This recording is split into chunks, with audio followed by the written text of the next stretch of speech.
14th, Will County Planning and Zoning Commission meeting to order. All rise for the Pledge of Allegiance. I pledge allegiance to the flag of the United States of America and to the republic for which it stands, one nation, under God, indivisible, with liberty and justice for all. Madam Secretary, please call the roll. Mike Carruthers, Joliet Township. Here. Scott Lager, Homer Township. Here. Kim Mitchell, Shanahan Township. Here. Barbara Peterson, Washington Township is here. Hugh Stippen, Frankfurt Township. Thomas White, Troy Township. Here. Chairman Len Valone, Manhattan Township. Here. In your package, you have the meeting minutes from February 4th, 2014. Are there any additions, deletions, or corrections? I'd like to entertain a motion for approval. So moved. Do you have a second? Second. All in favor signify by saying aye. Aye. All opposed, motion carries. First case on the agenda, case 6156-B. We have a request for a variance. Applicants, First National Bank, Manhattan Trust, 481, Edward Tucker and Carla Tucker, beneficiaries. Dave Du Bois from our staff will open up this case. David Du Bois. All right. Good evening. The first case is 6156-V. It's a variance for lot area from 10 acres to 4 acres. The slide shows the physical characteristics of the property. Again, zone A1, 4 acres. Currently, there's a single-family residence with a detached garage and a detached accessory structure. These are the photos of the property and the surrounding area. With regard to other agency comments, the Will County Health Department, the Fire District, and Wilseth Cook, and the Highway Department were notified. There are no agency objections. And furthermore, today I had contacted the Health Department, and although they may have identified a few items, there are no objections from the department. The slide shows an aerial view of the subject property, just to give you an idea of what the area is like around it, with the zoning map as well.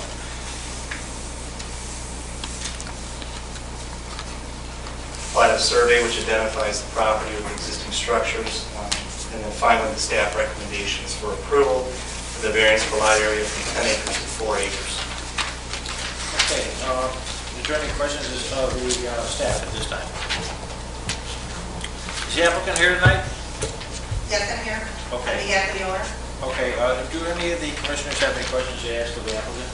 I don't know. Okay, thank you. At this time, on case 6156-B, I'd like to entertain a motion for the requested variance. Mr. Chairman, with regard to case number 6156-V, I would move for approval of a variance for lot area from 10 acres to 4 acres. We have a motion. Do we have a second? Is there any further discussion? All in favor signify by saying aye. Aye. All opposed? Motion carries. Thank you. Thank you. I think we might have some paperwork for you. I have some paperwork. Your paperwork? Yeah.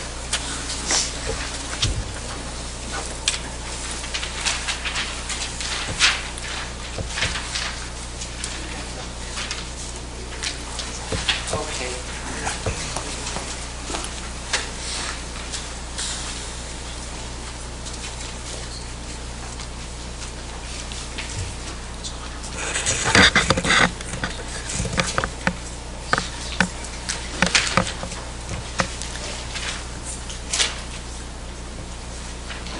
Next case on the agenda is case number 6157-SV. We have a request for a special use permit for animal care and boarding, and also a request for a variance. The applicants are Michael and Wendy Bellis. Mike, Dave Du Bois from our staff will open up this case. Just out of habit, I said Mike.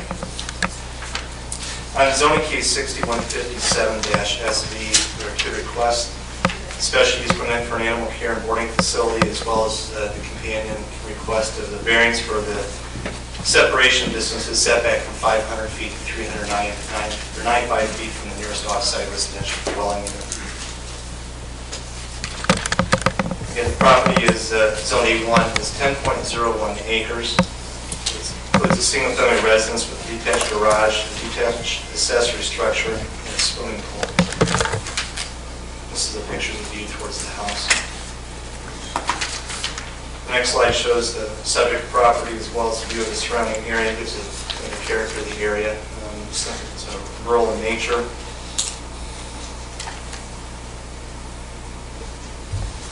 With regard to other agency comments, there were several agencies that were notified.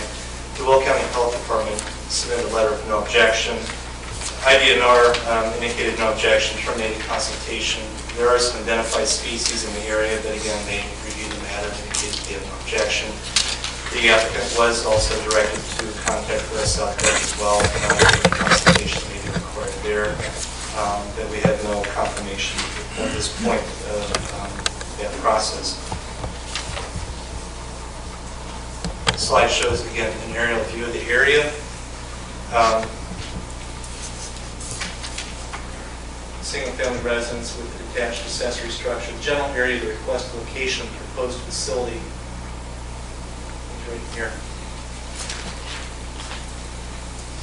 Shows a slide of a zoning map of the area.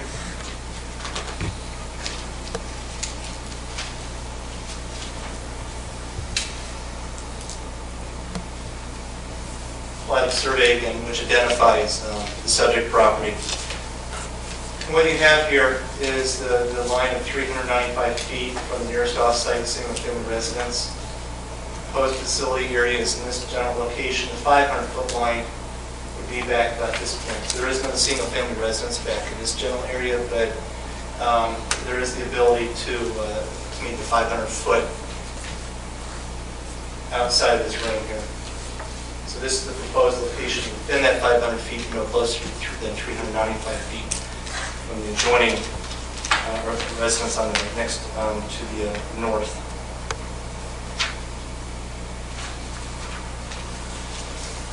The staff recommendations are approval of the special use permit for the animal care and boarding facility with 4 conditions. And we also do recommend denial of the variance for the facility for the separation distance. We did review the rationale for the requested variance and believe that although there may be some reasons from the applicant stated, we believe it's from a staff perspective that they can still meet it. And the intention of that separation distance is to protect the surrounding residential uses in the area. Within the packet that was provided to you in the staff report and within the number of attachments also included kind of a summary of what the applicant's proposing to do. The facility is proposed to be an animal rescue for domestic canines or domestic dogs with a certain number to be not exceeded, and that's also included within the recommended conditions. Okay. Could you just put up the aerial view, just because we may have to refer to that? Are there any other questions of the staff at this time? Okay. Thank you. Before I bring up the applicant, I just want to know, are there any objectors or concerned citizens in regards to this case? There are. Okay. This time I'm going to ask the applicant to come down.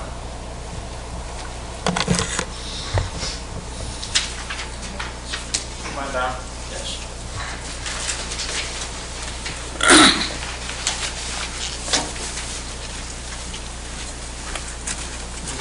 To the podium.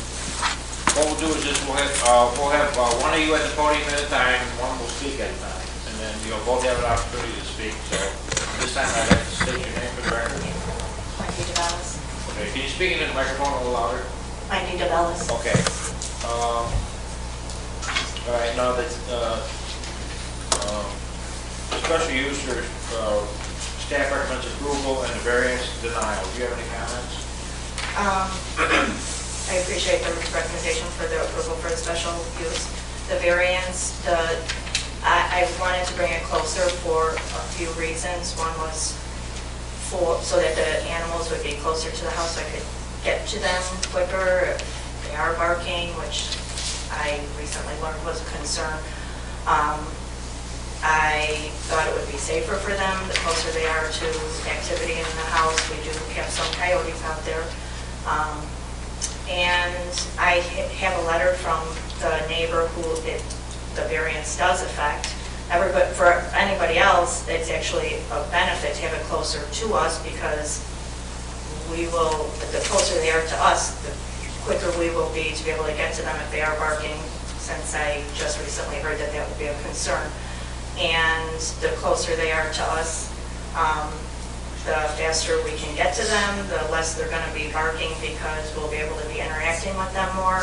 And the neighbor that it does affect wrote a letter saying that she is aware of it and she is okay with it, the variance. And if you look at the map, where does that neighbor live on there?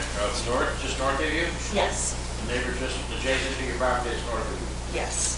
Okay. And she has her address on here, her phone number, and that she's. You want to read what she said with her name? Put it, She said, "To whom it may concern, Wendy and Mike DeBellis have informed me of the proposal to operate a dog and cat rescue.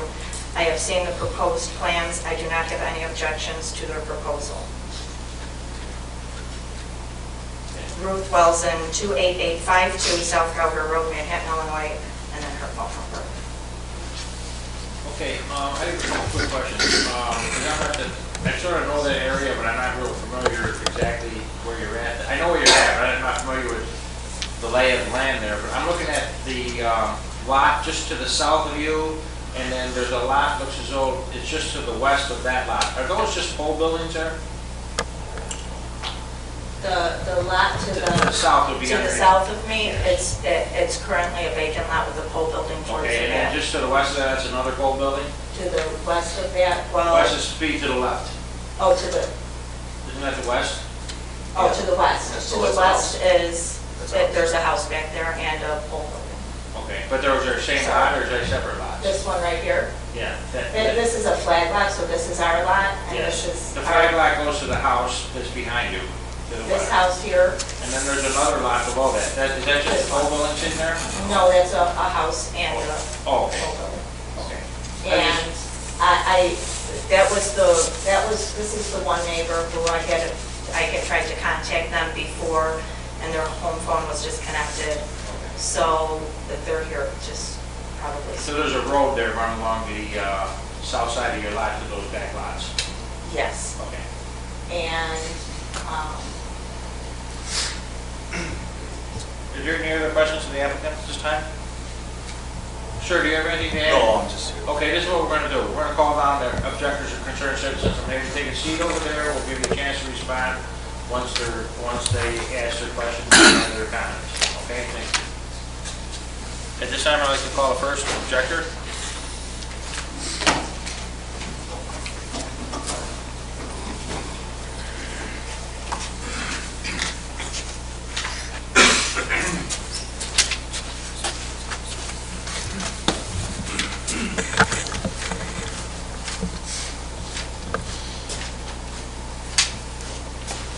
Please state your name to the records. My name is Brian Potus. I live at 28943 South Calgary Road in Manhattan.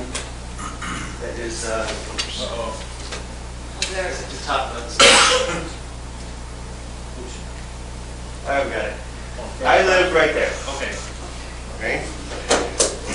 And I did have a lot of questions. I did speak to Wendy and Mike before, and a lot of questions were answered. And I know they're great people, great neighbors, and they love animals, any kind of animals. They're really good with them. I have no objections there. But I am a little bit concerned about what could be down the road for the future, 10 years from now or sooner. You just never know. I'm worried about maybe that an animal rescue might depreciate the value of my property because in conjunction to that, I also own that 10-acre parcel right there. So that initially is a vacant lot somewhere down the road that I'd like to develop or possibly for resale. And my biggest concern is if I have a prospective buyer, their thought might be, well, they'll look and see that there's a potential for a 20 to 30 dog rescue. And that might be a concern of theirs that at one point in time, it might not be that large, but it's that potential of being a large-scale rescue. And I think that might be crippling to a resale value of a vacant lot. Okay. do live down a gravel road, and this might also add a little bit more traffic to the gravel road, and being west, I'm thinking that it might create a little more dust for us. And if Will County does approve this, I would, how often does a shelter get inspected? Some of the other things I would worry about is if we do have a complaint and it does get addressed by Wendy and Mike, and then it's kind of reoccurring, would there be how often does Will County respond to a complaint when somebody calls in, and then what's the follow-up to that complaint?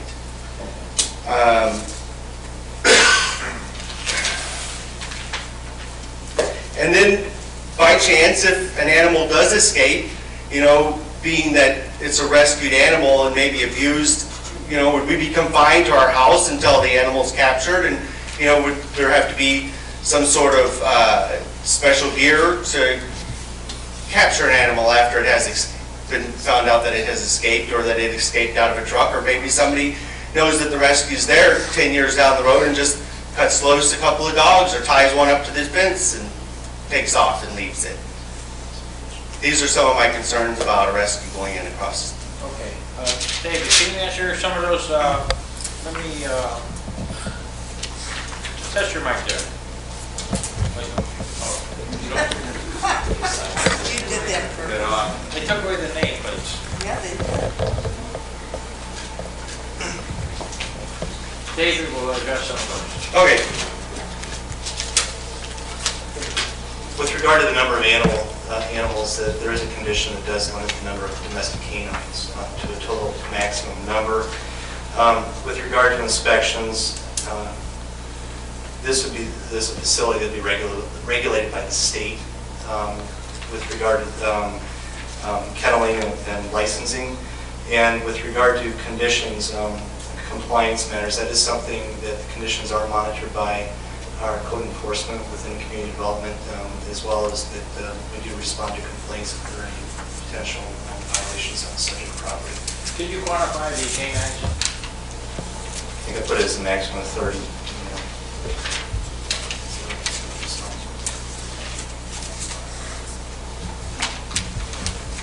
So is there a number that, as residents, we would call and the response would be immediate or weekly? Mike, I don't know if you want to respond to how, with condition compliance, but basically an individual would call the department, file a complaint with the department, it would be put into our monitoring system, and then we'd respond as soon as we could with an investigation. And if it was found to be a viable complaint, then there would be a violation notice that was sent out that would follow certain procedures that we go through for compliance. I was just going to say all the questions could be posed to the commission directly, and not to staff, and then the staff would directly answer to the commission. Got it. Do you have anything else to add? Could you step to the podium, please?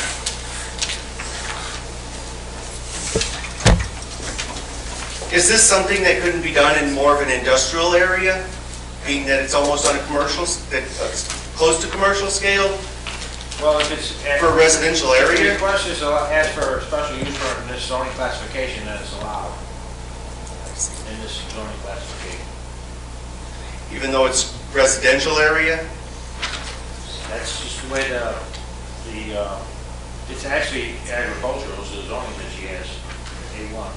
But the animals, what consists of it, agricultural would be cows, chickens, like edibles? Well, I guess, I You understand consume a cow or a chicken, but to go in, I guess what I'm saying to you is, the question was asked, could it be put in another area? If it was not allowed in this area, they wouldn't be able to apply for it. Okay, so the reasoning behind it all, that's the county board sets those parameters, we're here just to make that decision.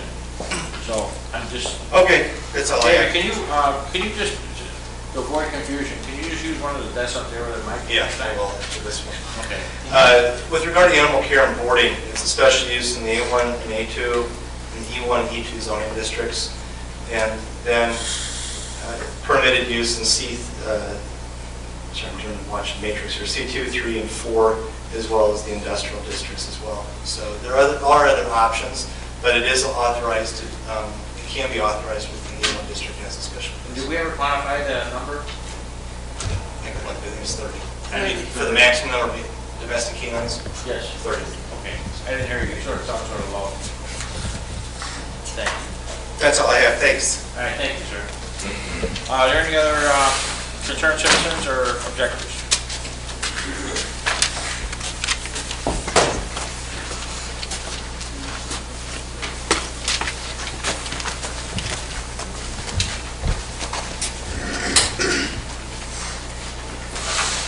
Please state your name for the record. Mary Cernak. Okay, and I live right across the street. Right there.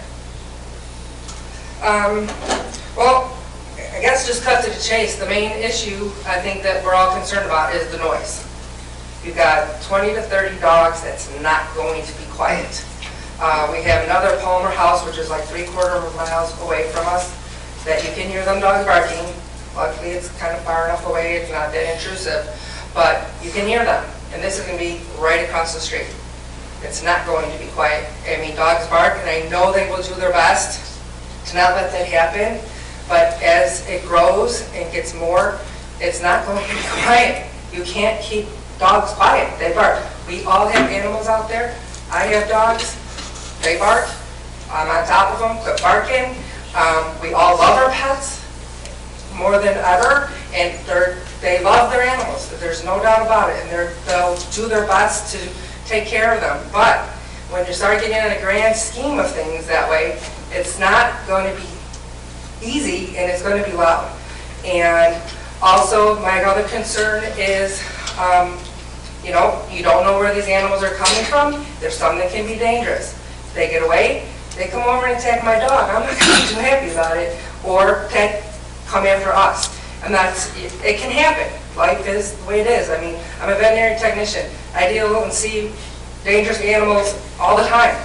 And you don't need to be, I don't want to see that across the street from my house. And also, let's see. There's our kids in the neighborhood. They're afraid to go past their house now as it is, because the dogs are outside. And the dogs aren't bad, but they're loud and they're coming after them. They've never done anything or hurt anybody. But the neighbors are concerned that if an animal gets out, we can't walk down our street. I take my dogs for a walk down the street. The other neighbor walks. She walks with the kids and on the bike. The dog comes out after us. I've got my dogs on the leash and they're coming after me. I mean, what am I to do? So, God forbid it doesn't happen, obviously, but you can't say never going to happen. It can happen. And let's see. And I mean, we moved out there to be out in the country, sit in my back porch and enjoy the peace and quiet.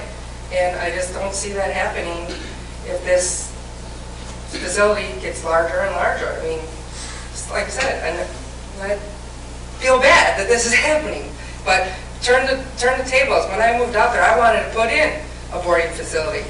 Because, like I said, I'm a vet tech and I wanted to board animals for people and stuff like that. It turned around. I'm sure the people aren't going to be happy with a bunch of barking dogs out in indoor outdoor runs. That's the main issue for me. That and the danger aspect of it. Okay, thank you. Okay?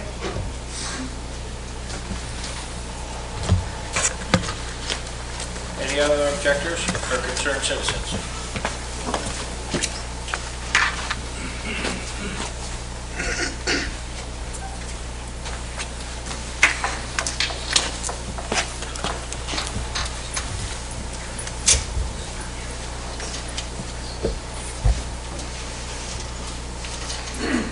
Please say your name and the records. Paul Gaynor. Yes. I live directly behind Mike and Wendy, To the west? to the west and just to the south. Southwest. Right.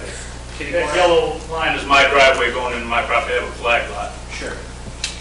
My main concern is the safety, like everybody else is concerned, and the noise especially. But the safety is a big thing with me. They have dogs that are out, like I said, and I have grandchildren, 14. They come to visit me, they drop them at the end of the driveway, they run my driveway, they race each other when the parents drive the car down. This is a big concern with me, because these are rescue dogs, I don't know where they came from, whether they were good or bad, and Mike and Libby have plenty of pets. They're great people. They take care of everything they have. But they are loose in the front at times. Get out, get your mail out of the box. Dogs come after you, yell at them, they go back. But my main concern is the noise is going to be horrendous. And I worry about the kids in the neighborhood. I mean, when you have a dog that's been abused, you don't get a good dog given away usually, unless they can't take care of it. Everybody gets rid of the dog because it's a problem. And I'm afraid they're going to get out and someone's going to get hurt. And like I said, the noise is a big deal, so they're going to bark. Is there anyone else out there today?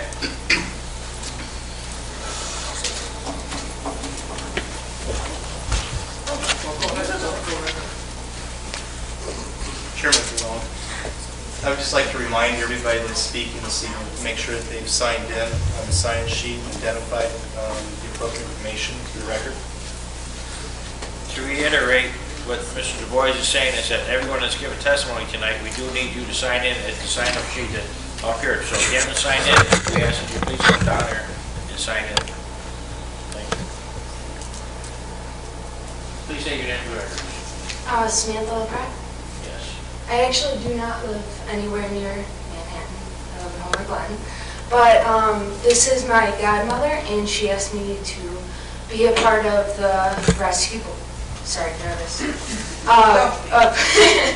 part of the board, and these two have traveled to Utah all the way to rescues to figure out, and they have considered somewhat of the barking because we've thought it through and we understand, but I actually volunteer at a rescue right now, and barking is a problem, but one thing is the dogs see each other, and what we have thought through is with the fences, we are going to build up a block or some type of material so the dogs don't really see each other, but they may interact as well. So with the dogs not seeing each other, that does limit down the barking, and that helps out also. And these dogs aren't what they have on their property right now. They won't be running out loose. Yes, if that happens, that's a problem.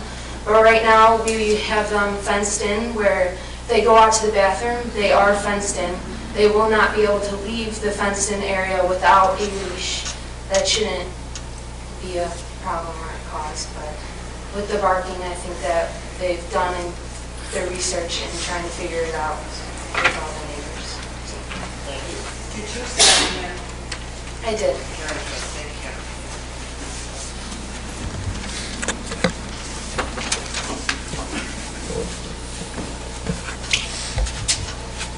I have a question, Mrs. Phyllis.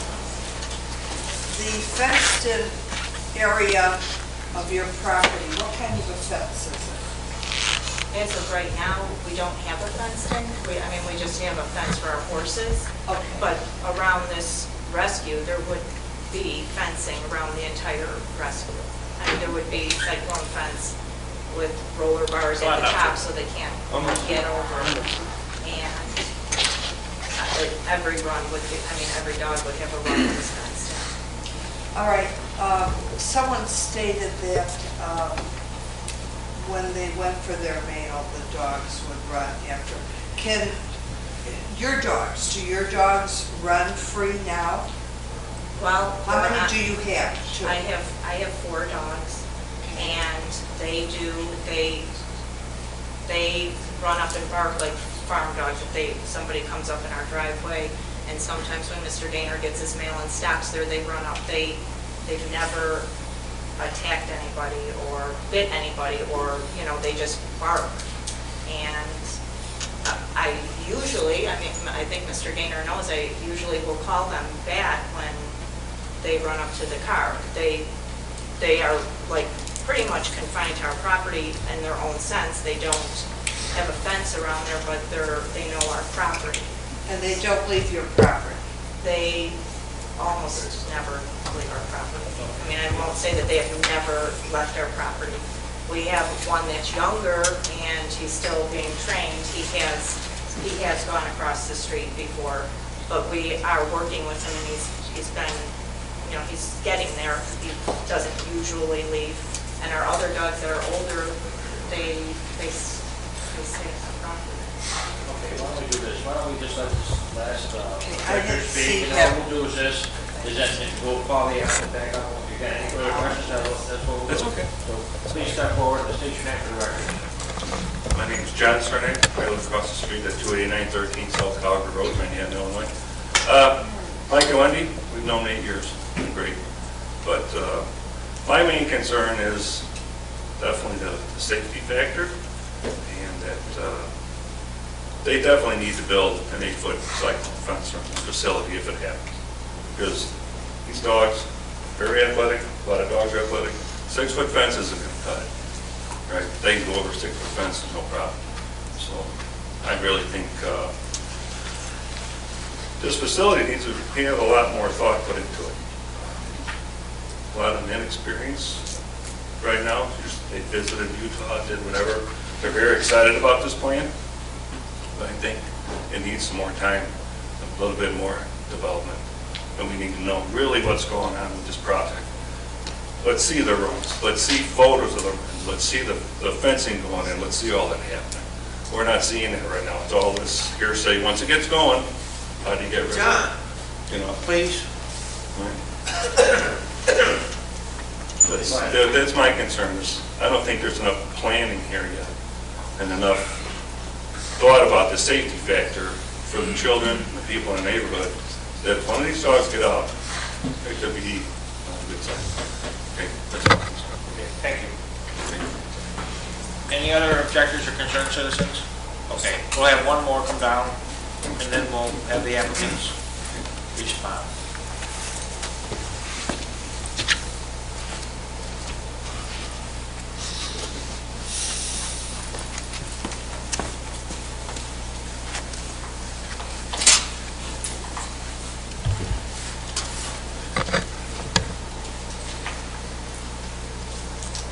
Hi, Please state your name. my name is Linda Gaynor. I live at 28960 South Gowder Road. Right here. Okay. Okay. That was your husband that spoke earlier? It was, yes. My main concern is, Mike and Wendy are wonderful people, first of all. No complaints about Mike and Wendy at all. My concern is, being like where I'm at, our driveway runs right here. That's our driveway. Okay? Now, the proposed site is right along our driveway there. How is that going to affect our selling our home when the time comes? These people come and see this 8-foot, 10-foot fence or whatever it is that's there with all of these dogs. What's that going to affect our housing price? Safety is another concern, and the barking. Okay. Okay, this time, if you'd like to respond, you're more than welcome. Okay, first of all, I did contact Mary and John, and I did contact Brian's wife, and everybody was perfectly fine with it when I contacted them before I applied for the special use permit. Everybody said, hey, good for you, go for it, good luck. And it was only since this weekend that I heard otherwise. Mr. Gaynor, I tried to contact him, his house phone was disconnected. It was by the time I got his cell phone and contacted him, that was another story. And so I would just like to start by saying that I did contact my neighbors. I do care about my neighbors. I do not want to have problems with my neighbors. I have never had problems with neighbors anywhere I lived.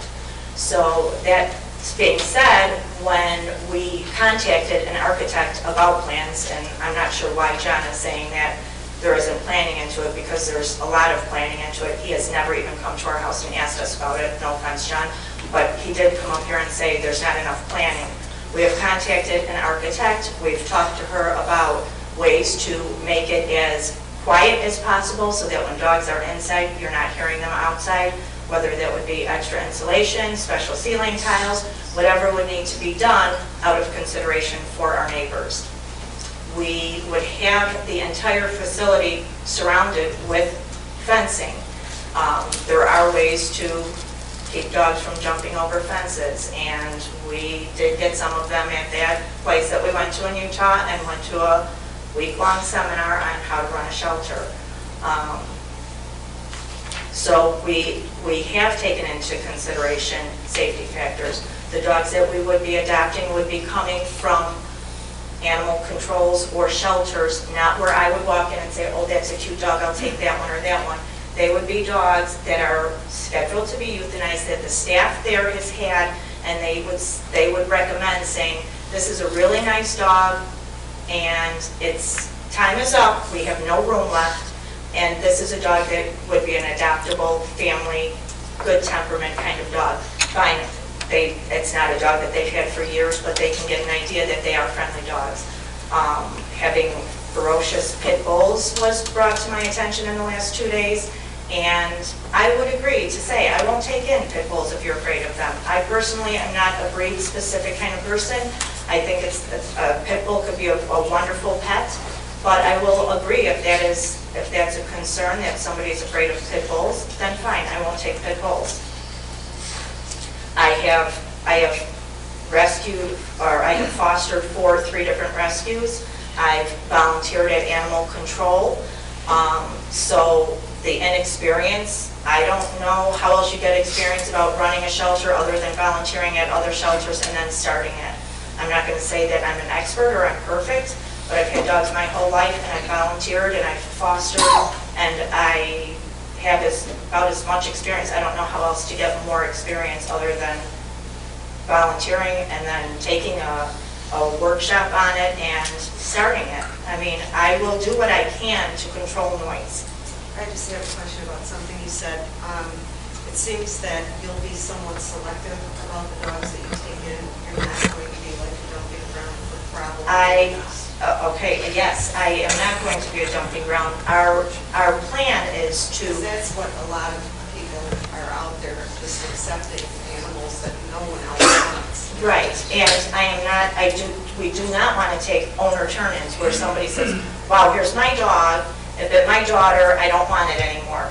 That's not the dogs that we take. And normally, when a dog is brought to an animal control or a shelter, and they say, it bit my daughter, it goes into a special place where it is not available for public adoption. Those are not the dogs that I'm coming to take. There are people who take dogs like, or rescues that will take dogs like that, or go into animal control and make their own selections. I'm talking about having contacts with the rescue organization, or I'm sorry, with the shelter organizations and the staff there recommending, this is a dog that has been shown to have good temperament. It's been friendly. It's been, it's a dog that we hate to see have to be put to sleep because we have no room left for it.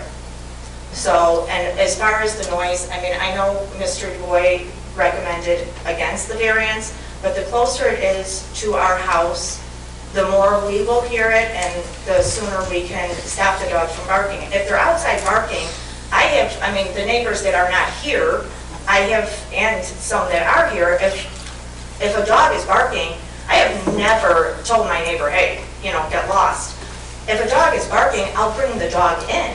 That is why it's an indoor facility inside. I'm not going to have outdoor kennels where the dogs are kept outside 24 hours a day. They will be brought in if they're barking. I have one more question. Would you be willing to reduce the number of dogs from 30 to 20? It seems like with just the 2 of you, 30 is not a manageable number of animals for 2 of us. Okay, thank you. No, I agree with you. And I do have some people that have offered to volunteer. And assuming that they never show up, it will be... That's what volunteers do. Yes, and I understand that. And I've have volunteered in places and then said, wow, this is a long drive, or whatever the reason is that you do not continue to volunteer. I know that and I expect it. So let's just say that I am the only person there. I am home 24 hours a day for the most part. I mean, I'm a stay-at-home person. I will be on the property, and the only reason I even said 20 to 30, which I'm pretty sure I explained to everybody. It was in the packet that puppies were... Yes, I had a litter of 7 puppies and the mother. That's 8 right there. If I took in, I was trying to be honest.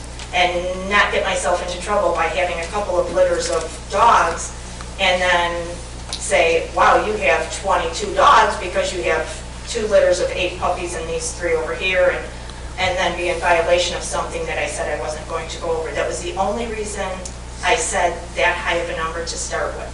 So if I can say, you know, work out something where the puppies, yes, I mean, I could be willing to do that where, you know, if you don't count the puppies until they're a few months old, then we could do something like that. I'll agree not to take pit bulls, and I will have the area fenced in. Can we explain the process? Okay, you get the dogs. You said you went to another facility. Explain the process. Where do the dogs, how long do you keep the dogs? Where do they go? Are they adopted out? What's the turnover rate? Well, it could vary. I mean, depending on the dog. I mean, just yes. averages. Okay. What are they saying? Typically, you're having a dog for 4 to 5 weeks, 3 months.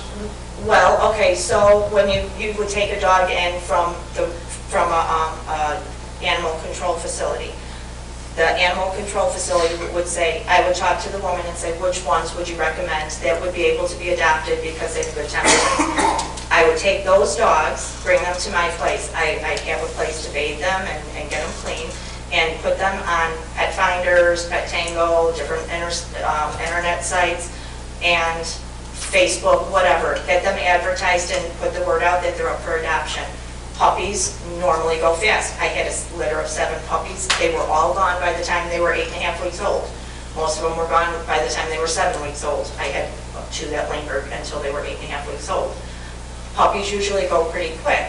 An older dog that's 2 years old might be there for 6 weeks. A 1-year-old might be there for a couple weeks. It depends on, you know, how cute the dog is. And people actually, let's just say you take a dog and let's just say it needs to be malnourished, and you bring it back to health and blah, blah, blah, and you have to give it shots or whatever. Do people actually have to pay some type of service fee to you? They do. For that type of work?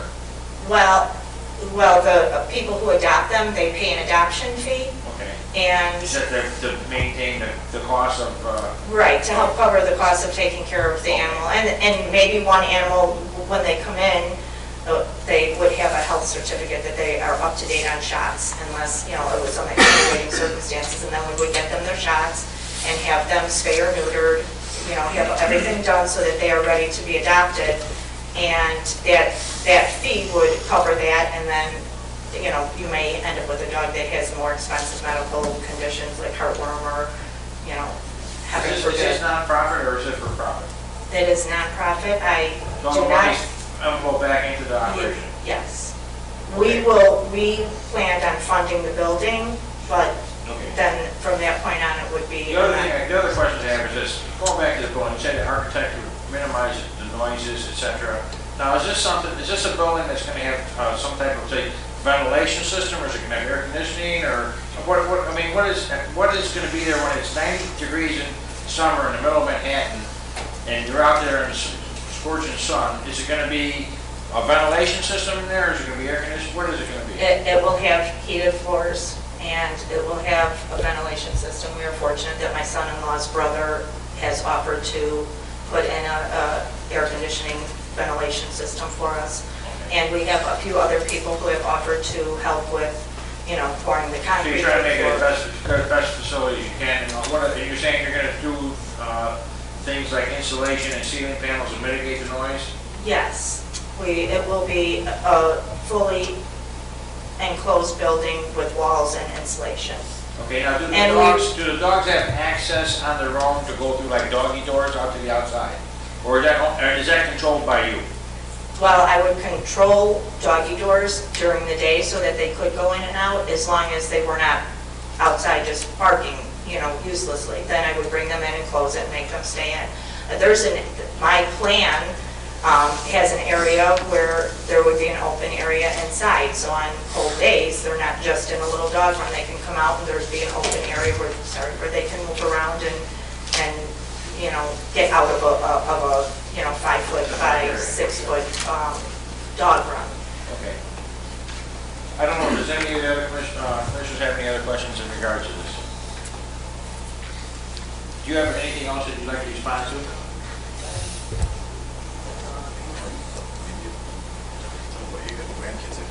Oh, yeah, I mean, my grandkids, every single week, they spend the night at least once a week. I just had my grandson 2 nights in a row. I would never put my grandchildren at risk for anything. I would not take in dogs that I knew were mean.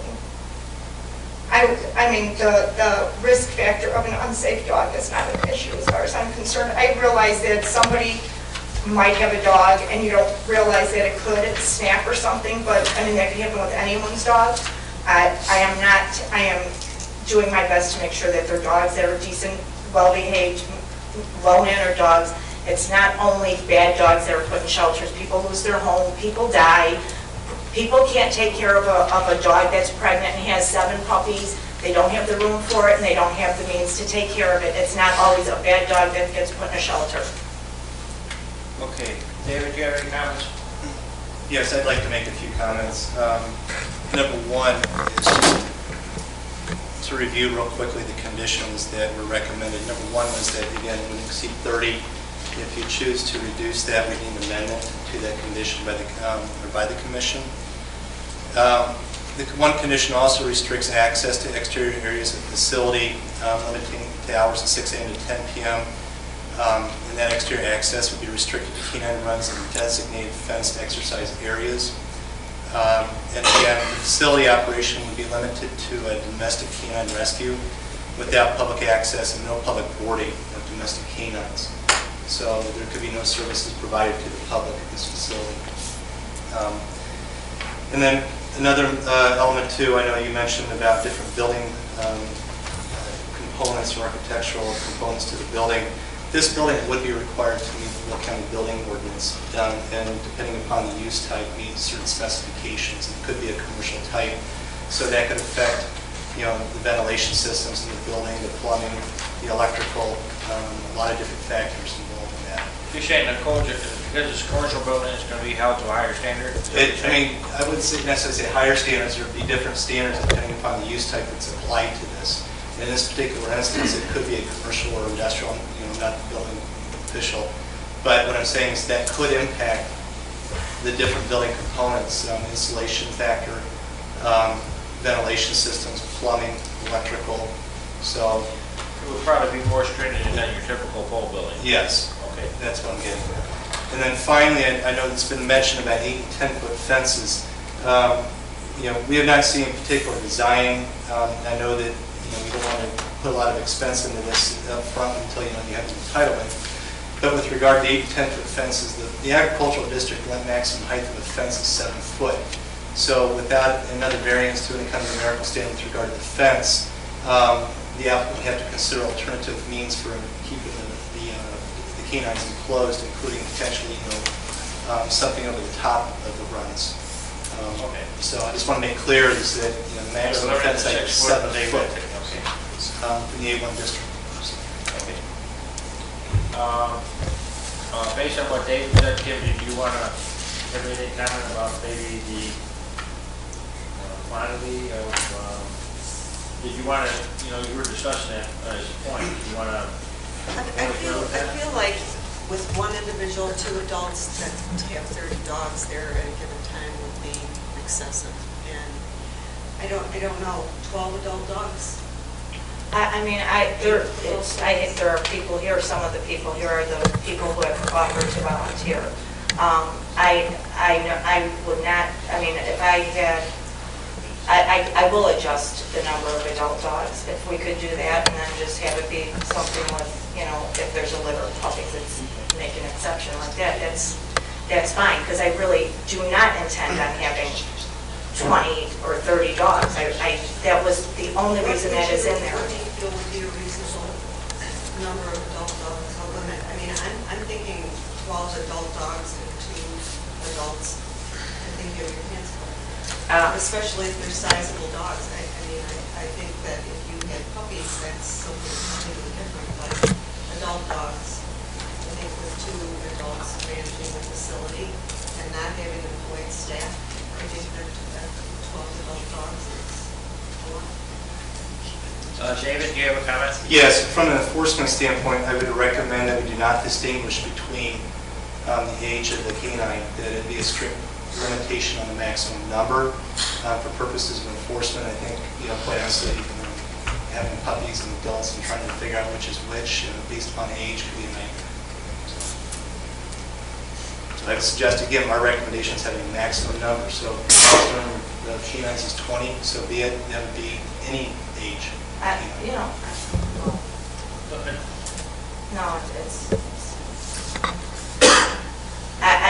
I don't know how to make somebody believe me.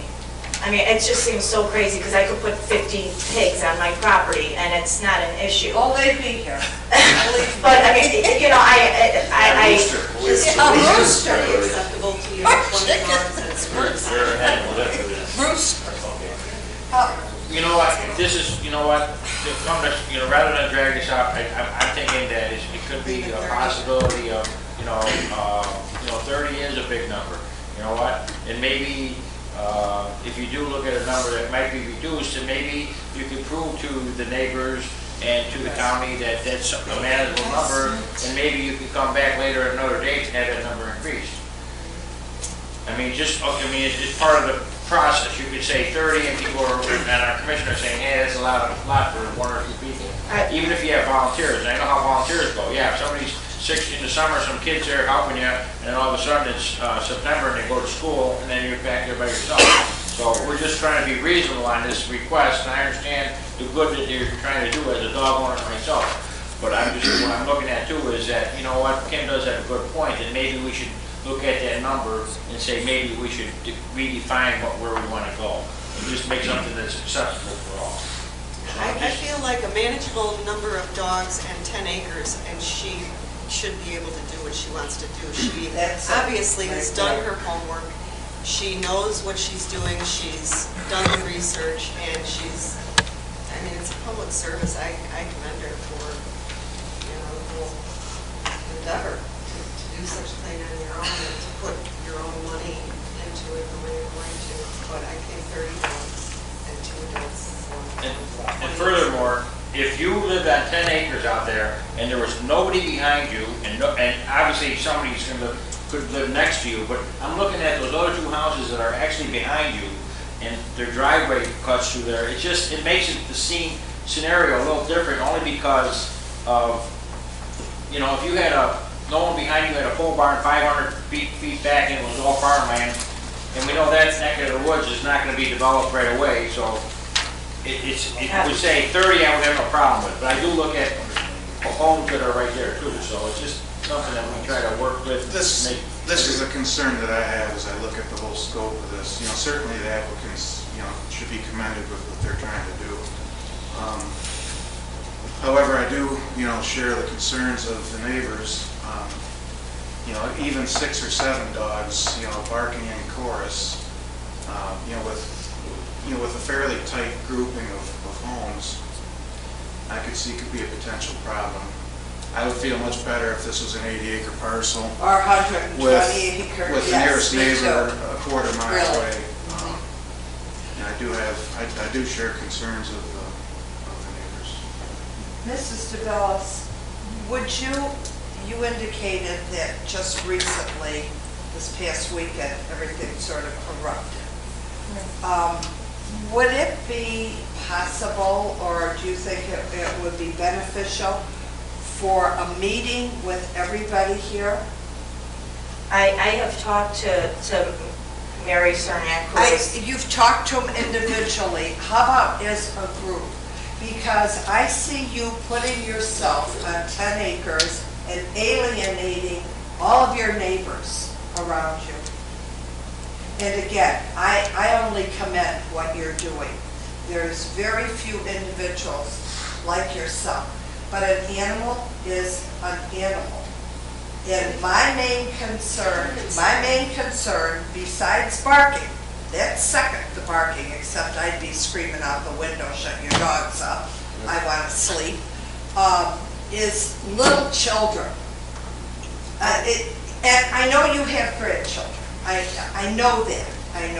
And they know your house and they know your yard. but a little 2-year-old or 3-year-old runs up to a dog and it just scares the dog. The dog is wonderful, but scares this animal, and the animal reacts. That is the prime legitimate concern of mine. Because you will end up not being able to live with yourself if something happens to a child. And I'm just wondering if there couldn't be a better meeting of the minds. I do not know if all of your neighbors received the staff packet with the conditions, if they were able to truly absorb everything that was written in here. And naturally, they're concerned about their property values. The person that lives next door to you with their driveway, that's a very serious concern, because usually the largest asset anybody has is their home and their property. So these are legitimate concerns. And I'll be very honest with you, right now, I will side with all of the objectors here because that's where I'm at. And they love you, they think you're both wonderful, and I'm afraid that you're going to end up being the wicked witch somewhere if you go ahead and nobody will like you. So, are you asking at this time maybe we would make continuance and continue this to a further meeting? I'm just looking at. I guess the question is, before, we can either vote on it tonight or we can ask for continuance.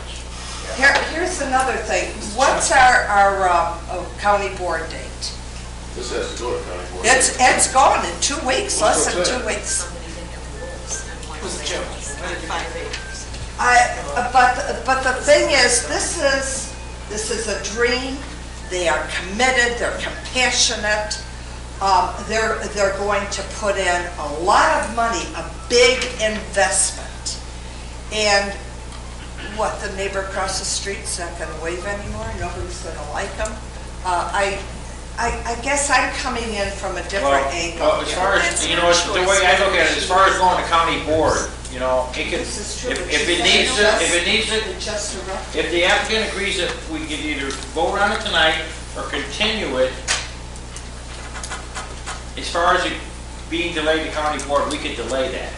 Okay, so I guess I guess our question to you is, would you like us to vote on it tonight as it is, or would you like to do as Mrs. Peterson asked, and maybe have a meeting with your neighbors and come to some kind of agreement? Can I ask them right now, what, if there's something that I could say right now? You know what? I think what we need to do is either we vote on it tonight or we continue it and come back. Because if we start getting into, we're going to be here all night, and I understand that we want to settle it, but I think that as it stands right now, you may, it could go either way. Well, I would say just go ahead and vote on it, and if it passes, then I can work with them and do. Okay. Well, I'm willing to work with them. I said, if there's something that you would like me to do to make, I could make it smaller. I could have taken less dogs. I am, the only reason, like I said, repeat myself. We're not trying to put you on a hot seat, but I guess the question is, if we're going to vote on it tonight, the only thing we can say is, do you have a number in your head based on what some of the commissioners have said, that maybe you would like to put a number on the limit of the number of dogs? And if you and your husband want to take a couple minutes, if you want to take a couple minutes, we'll take a couple minutes for you to go and talk. He never looks this way. Me and Mike been trying to get his attention for 15 minutes. Yes, go ahead. Go ahead. One question we had amongst ourselves was, it's 200 feet from your house to the kennel. Is there any reason why that kennel sits so far back? And they want to move it further back, in my mind. I would like it to be as close to They want it 395 feet, and the rule says 500, so 500 would have put it closer to the house in the back. If I was one of their neighbors, I'd want it closer to their house, because they're going to be the first ones to hear the dogs bark. Right, the closer there. As opposed to putting it further back to the neighbor's house. It's the neighbor, and I have a letter from that neighbor also, well, I think I read it right. It's the neighbor on the other side that she's not here tonight, but she said that she's aware of it and she's okay with it. To pull it, when you pull the building forward closer to my house, it brings it within the 500 foot from her house.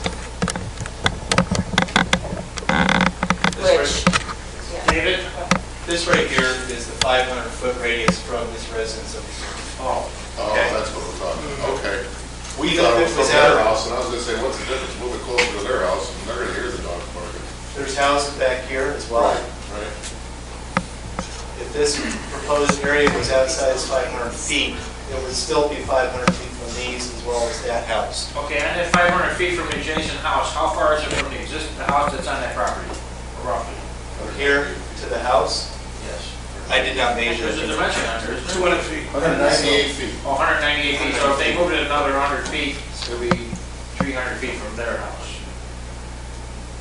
I would put it as close to my house as I can, but I mean, out of respect for my other neighbor too, I wanted to bring it up, it would be closer to us, it would be farther from, you know, Mr. Gaynor in the back, it's farther from the driveway by moving it over instead of having it, and Okay. right here, then it would be this way here instead of. Do you have, Commissioner, any other, do you have any, Commissioner White, do you have any other questions or comments? Okay. So this time you're saying, you want us to vote on this? Okay. Please take a seat. I guess my question to you is, did you want to adjust the quantity of dogs? That's the question. Yes or no? We could adjust it to 20, and again, it's the puppies that I'm,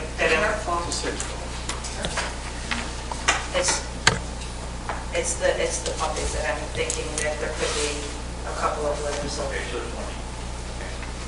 But this time, Matt, would we have to make a motion to amend the request? Yes, the specific amendment would be, looks like it's, is that 1A, David? Give me a second here, I'm trying to find it.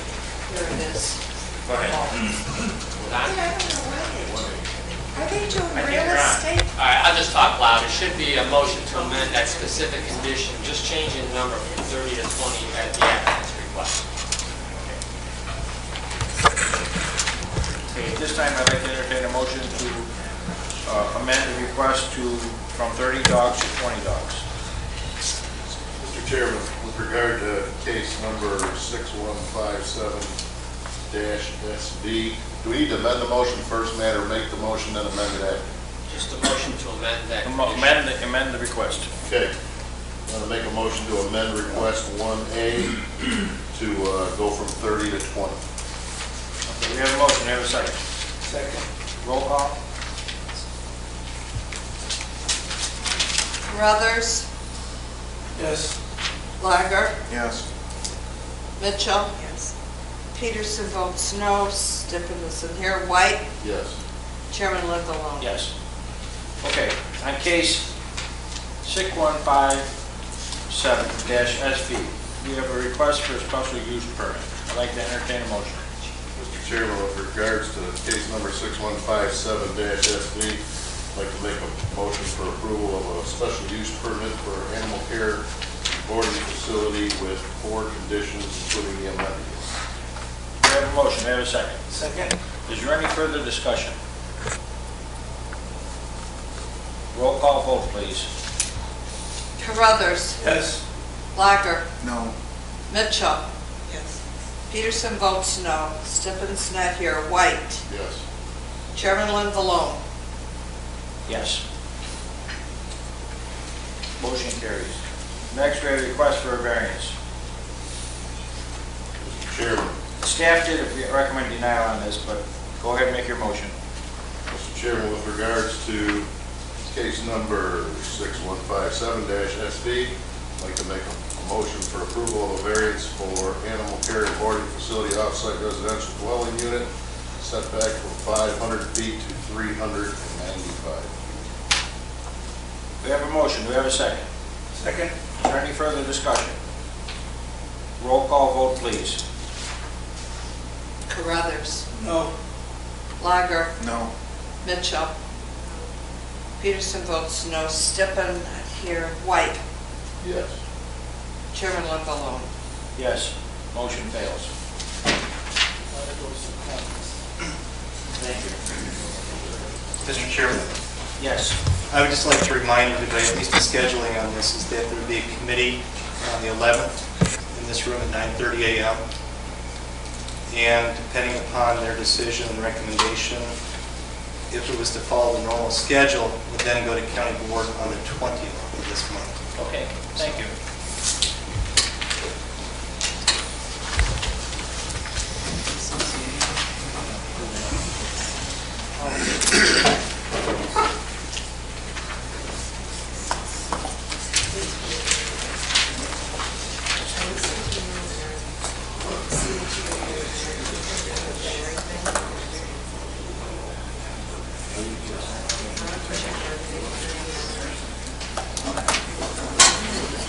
We do have some paperwork to do.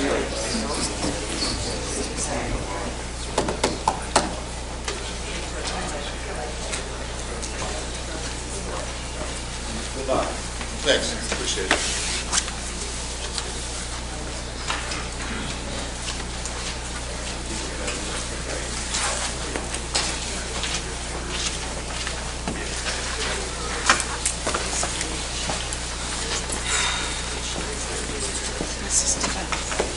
All right, next case on the agenda, case 6158-M. We have a request for a map amendment. Dave Du Bois from our staff will open the case. Okay, the request on 6158-M is a map amendment from E2 to A1. It is a down zone. Physical characteristics of the property are it's E2 is 40.09 acres. It's vacant lot.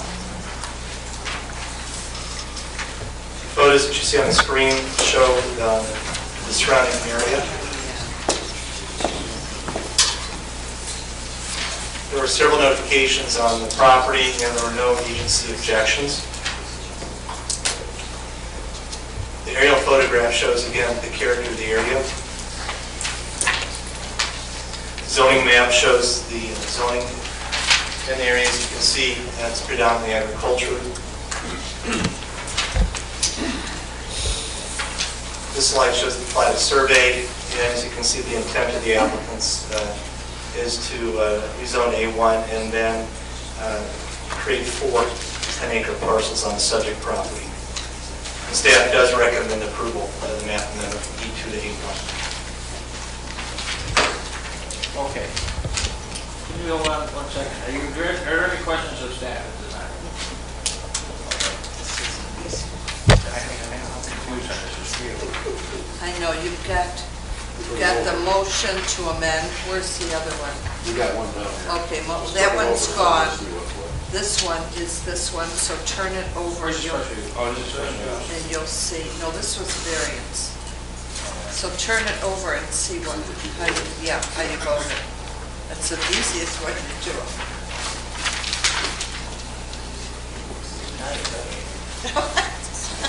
Did I sign anyone right?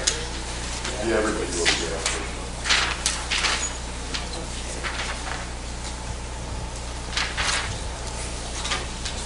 Okay, David, do you have anything else to add? No, sir. Thank you. Okay, are there any objectors in this case for this 6158?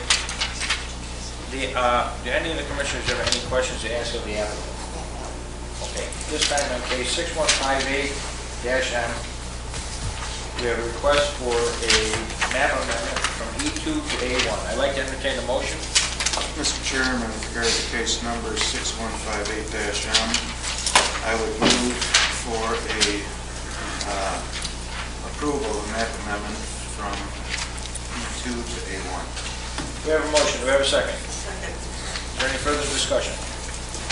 All in favor, signify by saying aye. Aye. All opposed, motion carries. Thank you. Next case on the agenda, 6160-B3. We have a request for 3 variances in Wolf Township. Brett Rowley, owner of record. Dave Du Bois from our staff will open up the case.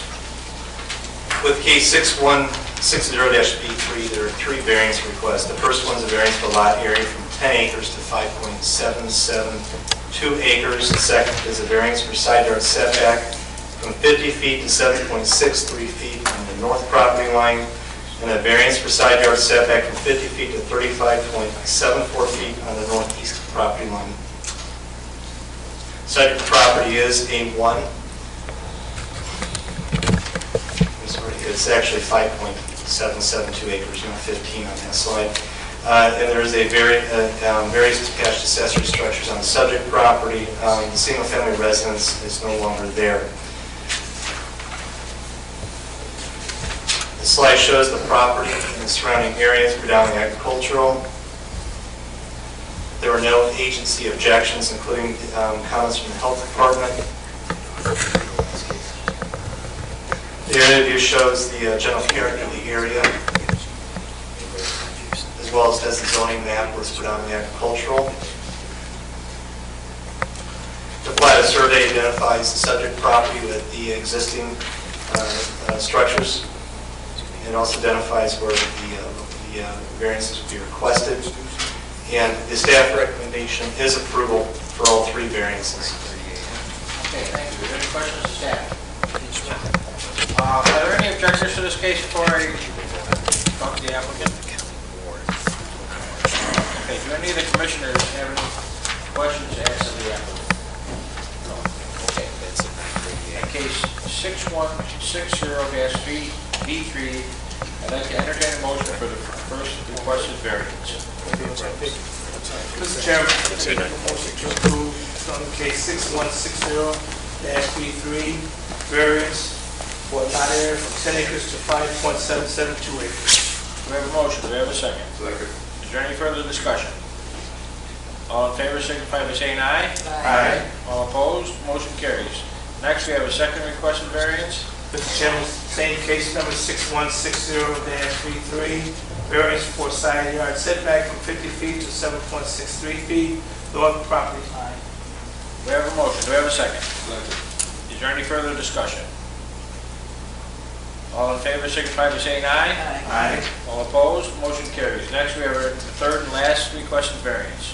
Mr. Chairman, same case 6160-B3, variance for side yard setback from 50 feet to 35.74 feet northeast property line.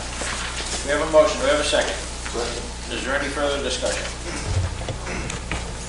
All in favor signify by saying aye. Aye. All opposed, motion carries. Thank you. I do believe there's some paperwork here for you.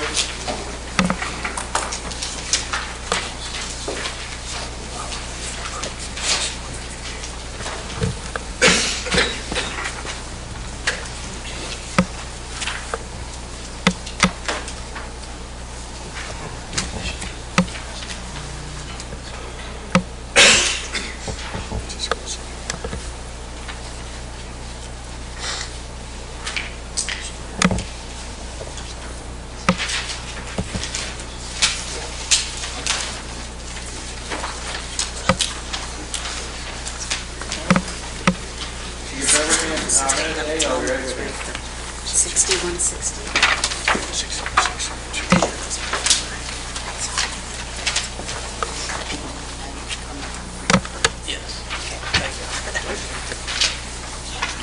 Okay, next case on the agenda.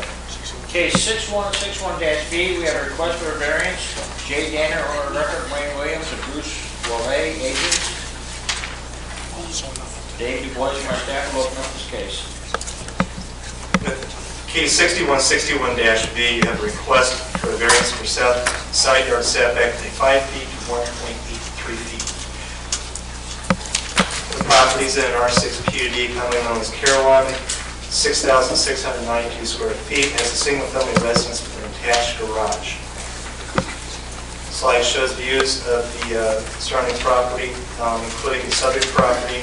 One of the pictures is the rear of the house, looking at the adjacent house. And then the other picture is a picture of the back of the residence, which is where a proposed three-season room is located. One thing to note on this request is that the variance for south side yard setback is for the existing setback of the single-family residence. I anticipate that when the house was constructed many years ago, the foundation was not set properly, and therefore you have the encroachment. The gentleman would like to construct a three-season room to within approximately 3 feet of the subject property line, but the variance is to bring the entire property into compliance. With the other agency comments, primarily of the health department, which does not object. Then you have the Lockport Township Fire District identifying concerns regarding the construction of the additions or the structures close to the property line and next to an adjacent residence.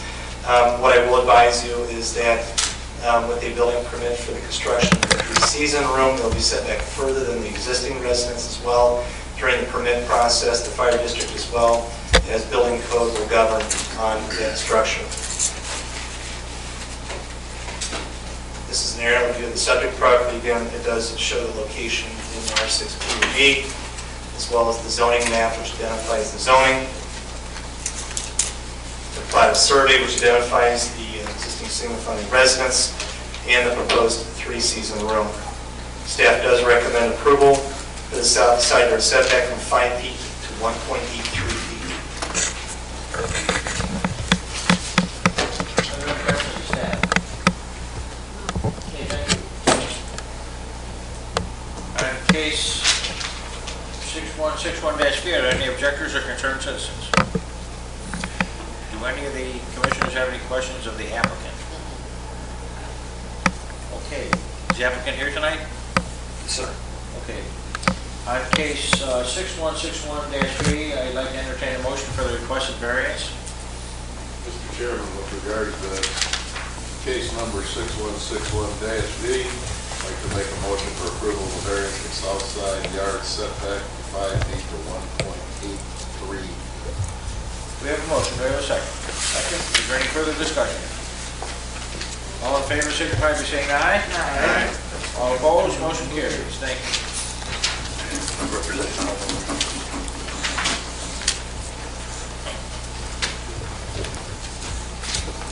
We have some paperwork for you.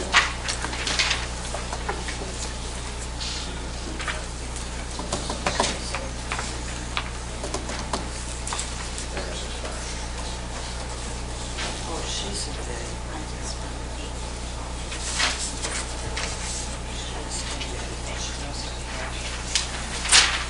Okay.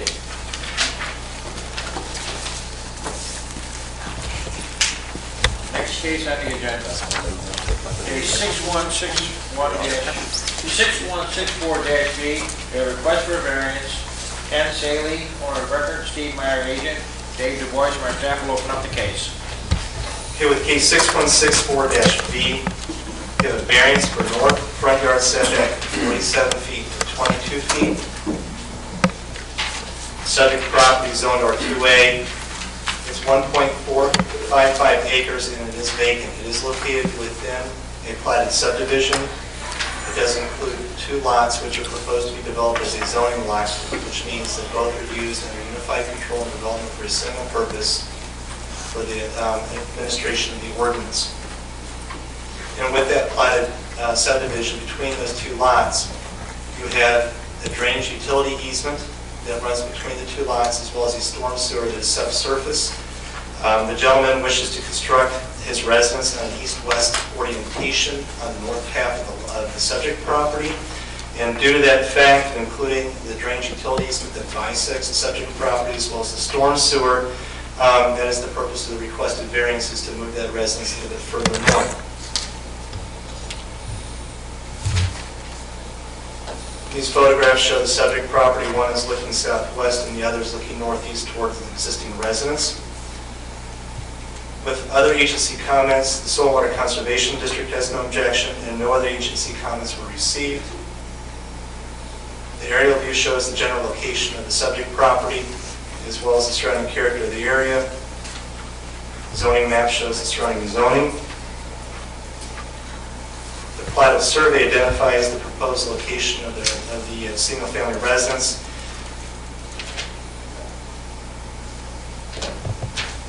And if you look in the middle of the plat of survey, you'll see the dashed lines as well, which indicate the drainage utility easement as well as the storm sewer that bisects the subject property. The applicant is proposing to use the south half of the property as his rear yard. The north is where the house and the front yard will be located. With that, staff does recommend approval of the variance from north front yard setback from 47 feet to 22 feet. Any questions of staff at this time? Thank you, David. Any objectors to this case? Is the applicant here tonight? Is there any questions of the applicant from any of the committee? Nope. Thank you. I'd like to entertain a motion on case 6164-B for the requested variance. Mr. Chairman, with regard to case number 6164-B, I would move for approval of a variance for north front yard setback from 47 feet to 22 feet. We have a motion, we have a second. Second. Is there any further discussion? All in favor, signify by saying aye. Aye. All opposed, motion carries. Thank you. I think we have some paperwork for you. Told you it was easy. It's either dull or exciting. Should have made it exciting. It is. Oh, yeah.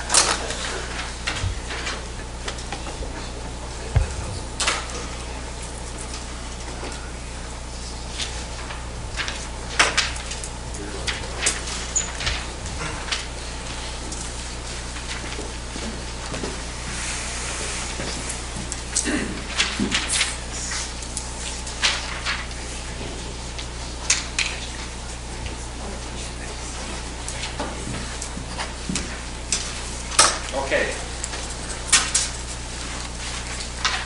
At this time, we have our last case. It's Public Act 098-0122, Compassionate Use of Medical Cannabis Pilot Program Act and Zoning Ordinance Text Amendment Public Hearing. Dave Du Bois from our staff will open up this case. I would ask the commission to make a motion to open a public hearing regarding the subject matter. Sure. This time, I'd like to entertain a motion to open the public hearing. So moved. Second. We have a motion and a second. All in favor, signify by saying aye. Aye. All opposed? We're open. What I will do is provide a brief summary of the purpose of the public hearing, identify the proposed text amendment language, and then we can take public comment regarding the subject matter. The public comment period will not be question and answer. It will be an opportunity for the public to come up and make comments on the text amendment language draft. Can you repeat that? A little louder. What I will do is I'll provide a brief summary of the situation. Public comment. Okay. Well, the purpose of the public hearing is not to have a question and answer session. It will be for the purpose of allowing the public to come up and make any public comment that they would like pertaining to the draft text amendment language. For the record. For the record. That's correct. That will then be forwarded to the Land Use Development Committee on the 11th of this month. And then depending upon what action they may take, it's conceivable that it will go to county board this month, and if not, the following month.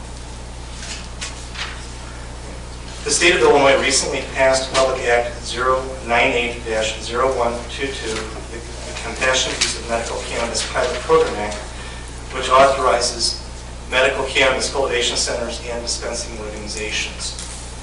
The Act states that local unit government may enact reasonable zoning ordinances and resolutions which are not in conflict with the Act or with the Department of Agriculture, Department of Public Health rules regulating registered medical cannabis cultivation centers and the dispensing organizations. State law does state that the Department of Agriculture may register up to 22 cultivation centers for operation.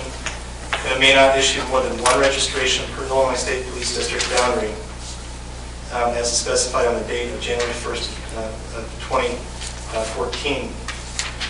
The Department of Financial and Professional Regulation may issue up to 60 dispensing organization registrations for operation.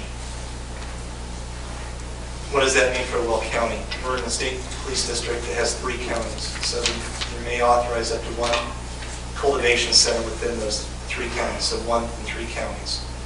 The draft JCAR rules identify Will County as possibly having a potential of 3 dispensing organizations. And when I say Will County, that's unincorporated and incorporated. It's the entire geographic area of the county, but there may be up to 3 total. The Will County zoning ordinance does not currently authorize medical cannabis cultivation centers and dispensing organizations. And therefore, the department, in consultation with the state's attorney's office, identified the need to enact zoning ordinance changes to accommodate the uses identified in the Public Act. And on December 19th of 2013, the Will County Board approved a temporary moratorium on the use of land and structures located within unincorporated Will County for the use of cultivation centers and dispensing organizations for a period of 120 days. The purpose of the temporary moratorium is, again, the county to engage in this process, and it will need to be concluded by the end of April. The draft text amendment language that's before you is rather simple. The text changes modify the use table to identify cultivation centers as a special use permit in the I-1 district and the cannabis dispensing organizations as a special use permit in the I-1 zoning district. The remaining changes add definitions to the zoning ordinance which are consistent with state law. The first one of the medical cannabis cultivation center also includes any of the required separation distance, which is identified in state law, 2,500 feet from the property line of various uses. Again, they're included in the definition. The dispensing organization, again, mirrors state law, and it also identifies a separation distance of 1,000 feet from various uses, again, that are identified in state law. So this process is separate and apart from the licensing that's required by the state for these facilities, but it is consistent with state law. And again, to operate a facility within the county would again require authorization from the state, plus obtaining the entitlement from the county board with a special use permit in those districts, provided that the requirements of state law are met with the separation distances. So with that, Mr. Chairman, I would ask that you would allow the public to come down and make any public comment if they choose on the draft text amendment language. And after the conclusion of the public comment, commission making comments they may have, and then close the public hearing. Okay, David, the cultivation centers, you mentioned there was 3 counties. Did you name those counties? 1 and 3 counties? Did they determine that at this time? It's the state police district. I believe it's Will County, I believe Grundle County. I'm not exactly sure, but I believe. Oh, District 5? Yes. Okay, thanks. Okay, at this time, we're going to have an orderly fashion. We're going to allow people, the public, to make comments on this. We're going to limit everyone to about 5 minutes if they could, unless they have something that needs a little bit longer. We'll grant that request also. At this time, I'd like to call first person down.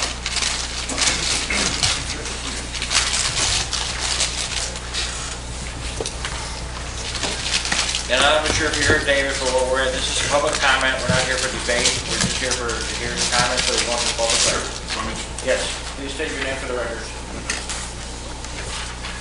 Good evening. My name is Tom Cronin, and I'm talking about property at 20212 Renwick Road in, it's an unincorporated Will County, but it's listed with a Lockport address. Is it relative to this case? It is indeed. And I have a little handout, if I may distribute it to you. We're going to enter one of those into the public record then? You certainly may, if that's the appropriate, whatever is the appropriate. You have one for the staff? Sure I do. Sure. Here. Oh, you have one? Yeah, I got plenty, sure.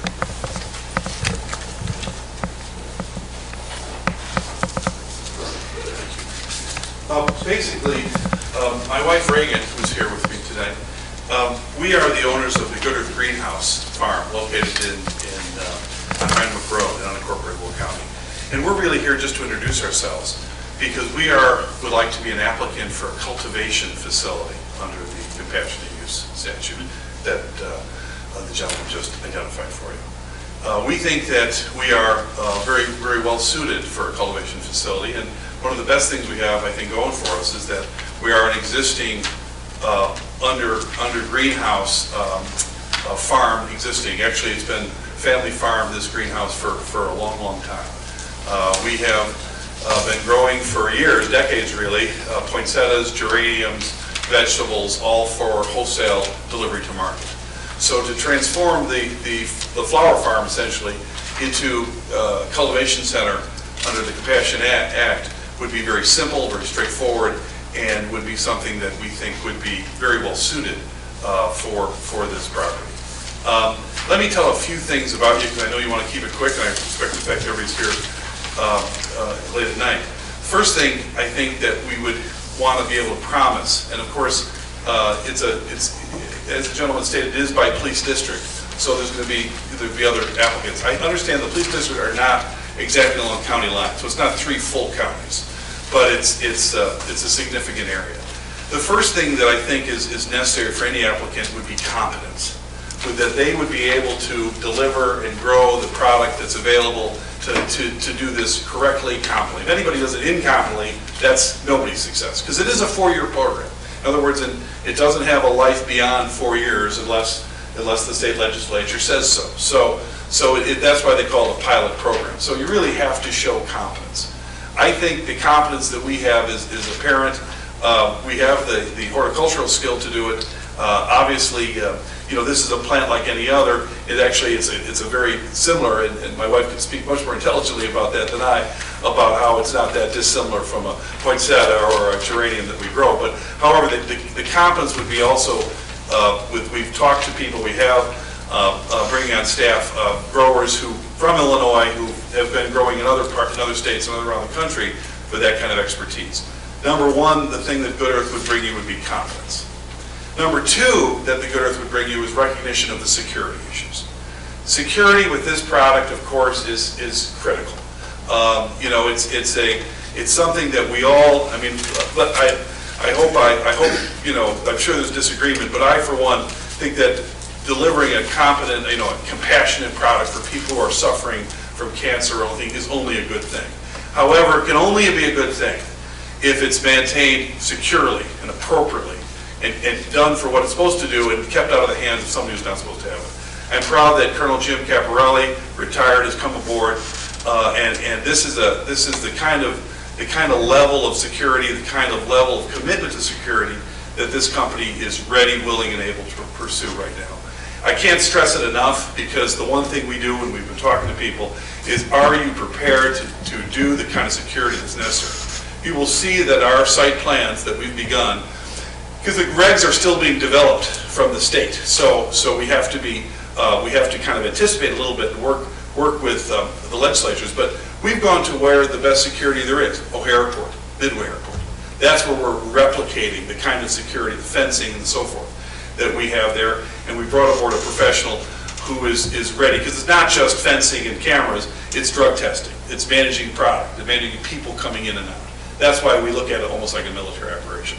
Not to scare people away, but simply to make sure that you and everyone in Will County would have confidence and comfort that what's being handled there is being handled securely. And the last thing that we're pledging, and this is because we've been a long-time player in Will County, and we're proud to be here, is that we think there should be a benefit to the community, the entire community. And I use the word stakeholders, and my wife's letter, she used the word stakeholders as well. And that means, to us, that means everybody who's involved. If this is going to be a successful pilot program, if this is going to be a successful venture, then above and beyond whatever the taxing structure is finally agreed to, this company, Good Earth Greenhouse, is committing a percentage of revenues right back to Will County. We say local and county authorities, but there is no municipality, because this is unincorporated Will County. So we think that there should be a percentage of revenues that goes directly back to the county to provide the kinds of services, the kind of comfort I think that should be done. If this is going to be something that's the state has authorized us to do, and it's to be a good thing, then it should be a good thing for everybody. And that's the purpose of it. Let me just give you a quick highlight of what's in your packet, and let me see if I can, and again, I'm hoping this is a beginning of a conversation that I can work with you and your staff and other people at the county board and demonstrate to you things that I'm saying here tonight. What we've included here for you is simply a letter kind of outlining who we are. I've given you a few photographs. One is an existing photograph of the existing facility as you see right now. You can see the row of greenhouses right there.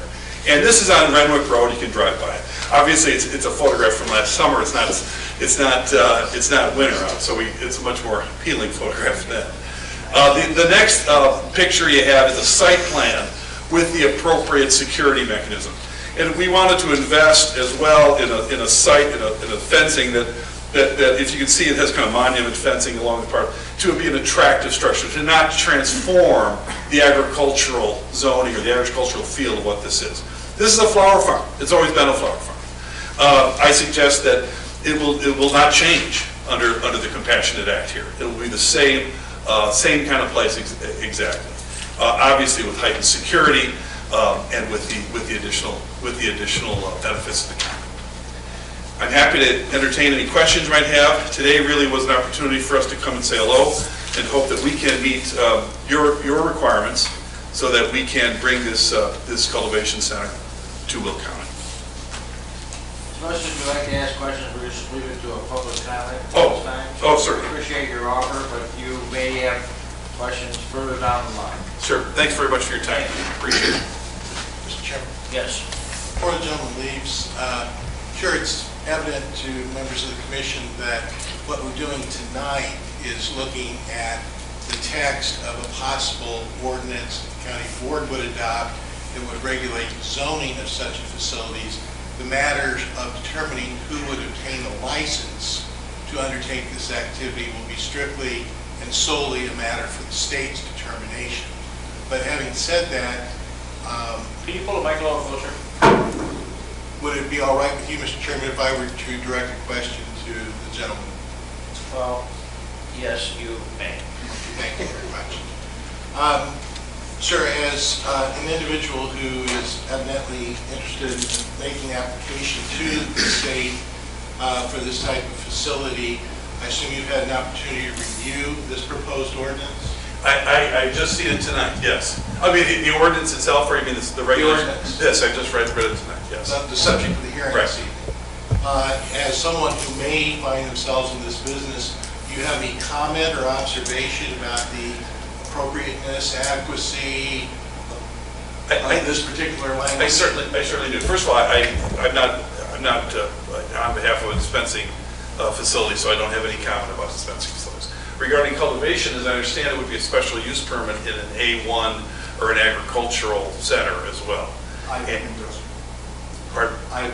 I-1, exclusively industrial. Yes. Well, then I don't know if the property we're talking about, Good Earth Greenhouse, is agricultural. And so I guess if you were to comment on that, I would suggest that limiting it only to industrial would, and this is an agricultural product. We're talking about cultivating a product. It really is agricultural. To put it in industrial means that you're exclusively doing a kind of a hydroponics or with artificial lighting. It seems to me to be a kind of restriction that is, though I respect, I can understand maybe the concerns about security, it seems to possibly to be overly narrow. Because if we're talking about cultivating a product, we're cultivating a plant, for goodness sakes. That's really what we're doing here. There doesn't seem to me anything wrong with using natural light and greenhouses to grow a product, just as we have been growing poinsettias, geraniums, and the like. If the concern about putting it in an industrial area is because you can better control security behind a enclosed building, one could put in a building on an industrial thing. You could put a pole barn up or something like that, so you could answer that question if you exclusively needed a building. More importantly, I think that it would be really about the security itself. That's why in my brief comments, I talked about the importance of security. And the importance of security is not just about structure. Because, buildings have doors. Fences have doors. It's, the heart of the building you put doesn't necessarily increase your security. It's about how it's managed. It's about drug testing. It's about the people involved. It's a much more complicated question than just, hey, it's okay if it's locked in a building. It's not okay if it's behind a fence. So I would urge the commission to consider those kind of differences. And, and to talk about with a 4-year pilot program, we stand ready, willing, and able to proceed promptly. That's a kind of thing that could happen very, very quickly for the benefit of Will County. Industrial, zoning exclusively, most respectfully, seems to be too narrow. Thank you, sir. Anything else, Mr. Paddock? No, sir. That was very good. Thanks for your time. Okay, do we, next, we have any other, anyone else would like to make any public comments on this? Please feel free to step down.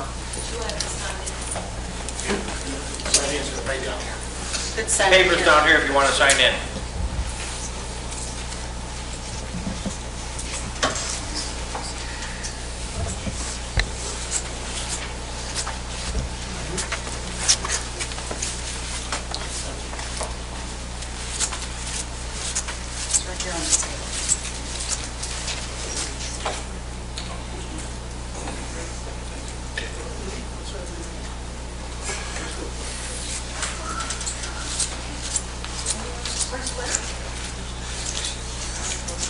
state your name for the record. Sure, my name is Laverne Williams, and I'm here studying how you conduct yourself. I'm also on the planning commission, so it's been very helpful, and I thank you. As to Which how planning commission? University Park, Okay. yes. I'm So, a teacher. oh, yay. Well, you'll have to send us a report and later on how we did. I can do that. Even if it's So an F. far, it's been great. Even if it's an F. No, it's been excellent. And I guess this is perfect, because how would you put a law in place for something that could be harmful to you if it has bacteria? I saw in the news, was that 2 weeks ago, about the cultivating of the marijuana had bacteria in it because of the condition of the building. I don't know if that should be part of your zoning. If you think about the dispensing place where your building will be housed, maybe that could be an industrial park opposed to the cultivating piece. I don't know, how would you separate the zoning? Should they be zoned the same? But, oh, I had another thought. Jiminy Cricket. All of your points should be well taken, it's just at this point. Yeah, I'm just. We're not here to engage in debate. I'm just We're more or sharing. less looking for whatever you'd like to go into the public record, and all that will be considered by the staff. And then if you decide on a particular entity to do the cultivating, will that be based only just to serve Will County, or is it to serve other counties? I don't know. This is, I guess, exciting for Will County. David, do you want to answer a question? With regard to, the geographical areas served, the zoning would not regulate that. If there's any regulation regarding that matter, it'd be under the state law, and I'm not sure if it does or not. So our purpose here is just to regulate the boundaries, not the actual law of the production and the health factor and everything else. I mean, the purpose is to identify the appropriate location within unincorporated Will County where these facilities, dispensing organizations would be located. Well, thank you. Thank you. Is there anyone else who would like to come down and make a comment? This is going to be a big thing. I said I wasn't going to say anything, and now I'm going to buy it. Yeah, I'm going to sign them. She said very. Are you the meeting date guy? Pardon? Never mind. Ladies, gentlemen, member of the board, my name is Jim Caparelli. I'm a colonel of the United States Army Reserve, and I just came off active duty. I was a prosecutor here in Will County, and I want to address some of the possible concerns that you may have in terms of security. And certainly, when it comes to brick and mortar sites, physical security would seemingly be better, but sometimes that can be illusionary and give you a false sense of security in terms of the heart of the site. Whereas fence, cameras, the vetting of your employees, which is 90% of your, or 80% of your theft, is going to come from inside the employees. So drug testing is mandatory for all the employees, and may be heard. There will be the vetting of employees coming in and out, controlling the amounts that go in and out of the operation. Those will be all vetted. The security from the actual cultivation of the plant to the final delivery will also be very strictly controlled. So that we make sure that we have positive control over the amounts grown, the amounts provided to the dispensaries. Again, this is just a cultivation plant. It's not a dispensary. So we want to make sure that you are comfortable with the way that we're handling it, to make sure that we can account for everybody and everything that comes in and out of that facility. So if you have any questions or anything like that, please let me know. Okay, thank you. Thank you. Thank you very much. Are there any other public comments at this time? Feel free to come down. Now is your opportunity.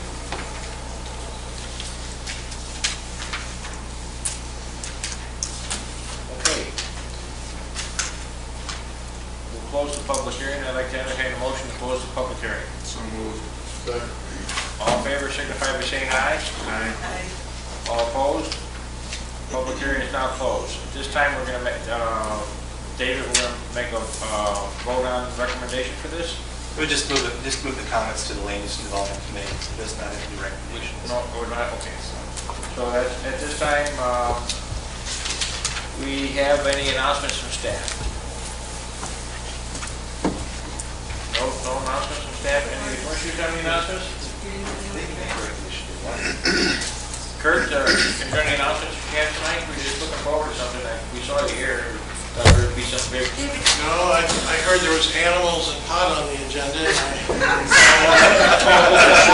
Make sure you get that in the right order. Okay, Motion to adjourn. at this time, I'd like to entertain. Hold on. I'd like to entertain a motion to adjourn. All in favor, signify by saying aye.